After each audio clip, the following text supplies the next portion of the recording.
Tatton Park Biennial is curated by Danielle Arnaud and Jordan Kaplan from Parabola.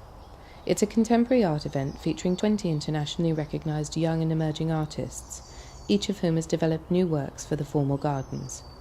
The biennial focuses on Tatton's botanical collections, their history, and possible futures for the site. It also offers visitors the potential to interact with the gardens in new ways. Hello, my name is Heather Morrison and I work with my partner Ivan Morrison, and this is our piece. It's called Escape Vehicle Number 4. I am so sorry, goodbye. It kind of looks like a canker or a growth attached to this tree, but it also has something kind of uneasy and sort of sci-fi about it. If you go inside, it's a working tea house and has a guardian who looks after it and tends to a stove and will serve you tea.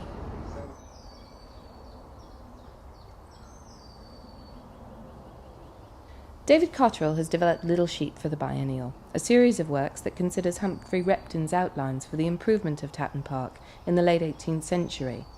These works play with the ideas of scale and perspective, using a three-dimensional trompe-l'oeil to reproduce the park's iconic Couragic monument in different locations. My name is Jacques Nimke, and this is the work that I'm here for. This is a greenhouse, and it's got plants and weeds that can be found in the Tatton Park rather than the gardens. The bottom of the greenhouse has been seeded with weeds that can be found in the park, and these will of course naturally grow throughout the biennial. By the end of the biennial, which will be in September, hopefully the greenhouse will be covered in plants and weeds from top to bottom, on the outside and on the inside. Gail Chong-Kwon has worked with Chatons Conservatory, which was designed by Lewis Wyatt and built in 1818.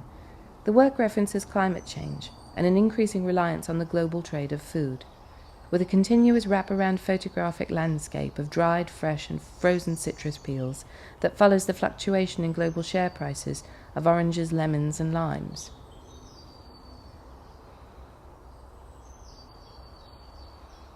My name's Colette Phillips. I'm a Canadian artist, and these are my walking ferns. These plants are solar powered. They walk about in a Victorian pool, and there's a special relationship to the Victorians and ferns, which I was aware of and thought would be really funny to work with. Some of the works for the biennial deal with the darker nature of Western exploration. Abigail Reynolds' monument to Japanese knotweed shows us the plant's incredible ability to flourish as the biennial moves through the months. The weed is expected to reach a height of 3 meters by the end of the run. Others suggest the local populations of flora and fauna that continue to inhabit Tatton Park, like Shane Waltner's bird baths and feeders, which are offered in devotion to the birds that sing here. My name's David Blandy, and I've made 3 pieces for this show. I've done a film, a performance and a comic, which is due to come out in June. Well, they're all linked. They're all looking at the Japanese garden in the sense of what is a Japanese garden doing in Cheshire. It is the matter of being determined and having the spirit to break right through to the other side.